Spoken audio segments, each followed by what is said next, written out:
Welcome to the course of Mind Sciences. I am Amrish Srivastava, psychiatrist, and we are talking about navigating challenges of students' life. So let's review the facts. Consistently, in every university, every college in our country, about 10 to 15% students, those who are healthy students, experience severe stress. In some universities, up to about 60 to 70% students have said that they feel stressed. Out of that, about 25 to 30% students sometimes say they are facing extreme amount of stress, psychological stress, and they say they cannot cope. Besides that, there are many students who are vulnerable for developing a mental health condition, be it anxiety, be it depression, addiction, eating disorder, and so on and so forth.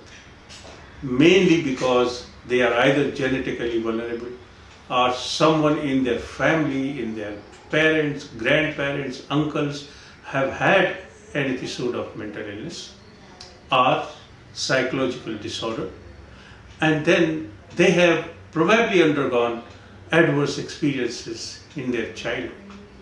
That together has made them highly vulnerable to develop a mental health condition which will be detrimental to their health.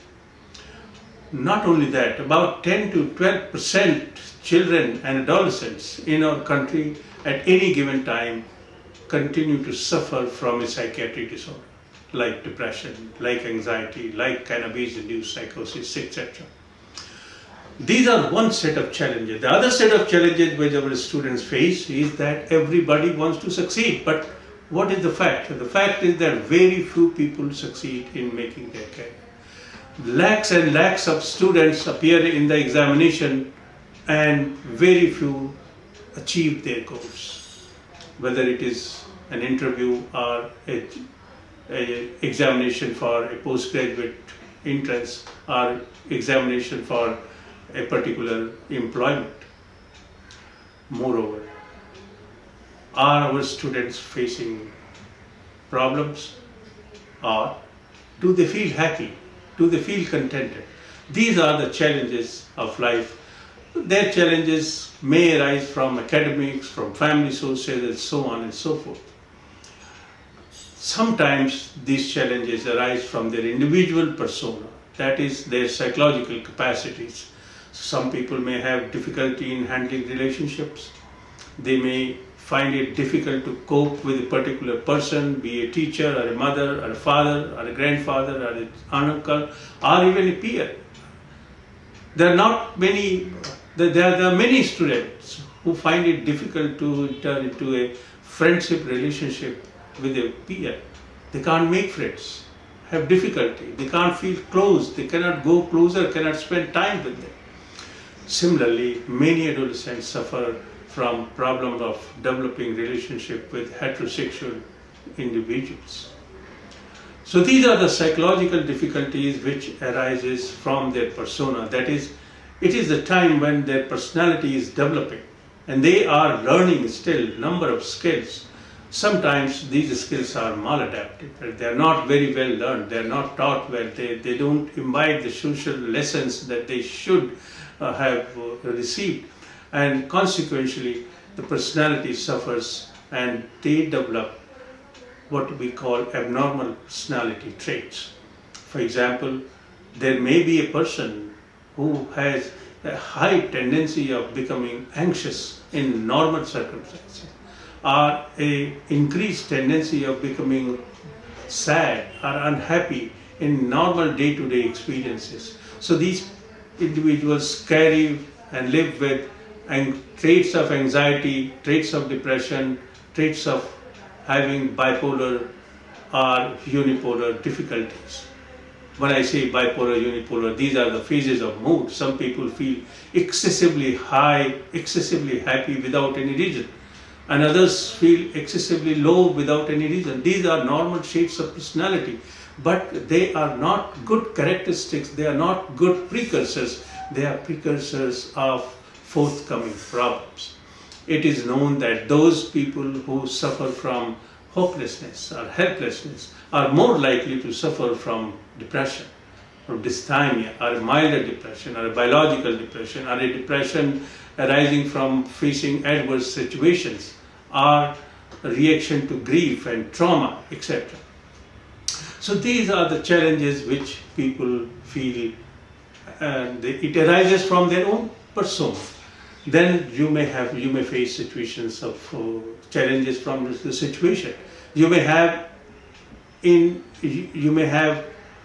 got ambition in a good institute, but you may lack resources. You might be living far off and you might have to travel. So there are logistics of travel, there are logistics of resources, there are logistics of money and material involved. Then, as we know that majority of families are now nuclear families. They live in metropolis. They live in urban communities, high-rise building. They live in a community which is created community, which is not a natural community. People buy their apartments and a set of people come and start living together. They cultivate a community. It is difficult to form a unison environment. An environment is conducive to growth and development of every child. There are differences, there are ethical differences, there are ethnic differences, there are cultural differences, there are differences between caste, creed, and so many other boundaries in a given society. All these differences do not go unnoticed by the children while they are growing. When they go to school, somebody has to go and drop them, pick them up, take them for classes, for tuitions. It's a very challenging life that today our people are living in urban communities. Everything collectively creates a severe amount of social stress. Why social stress? Because it is difficult to predict or have credibility, reliability, and high degree of reliability that things will happen as they desire to happen, because there are a number of variables which are out of control. A driver may come, a bus may come, the distances, there may be overcrowding on the street, the travel time may be less, may be more. So these variables in daily life give rise to unpredictable responses in children, where they are not sure that something will happen. It is not like good old days at the time of dusk, things used to come and stand still. And day used to convert into night, and life used to be very different. Today, you have severe stimulation in community. The light, the sound, the people, the density of people, the noise, there are all the reasons which excites the brain molecules, brain cells, and these excitements give rise to unpredictable responses for which children are neither used to nor do they understand. All they understand that they are unsure of events next moment.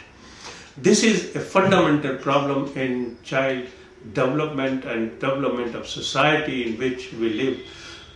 Our duty is, if we want to have robust children, our duty is to make things predictable, provide security, provide safety, provide predictable environment, promise only what you can keep. Do not promise out of context. Do not develop dialogue and communication which are out of context. Do not create conflicts. Do not be a party to conflict. Solve problems. Help children to solve problems. Help adolescents to solve problems. Teach them how to develop skill of problem solving. These are the contexts that Mind Sciences Co discusses. Continue to watch.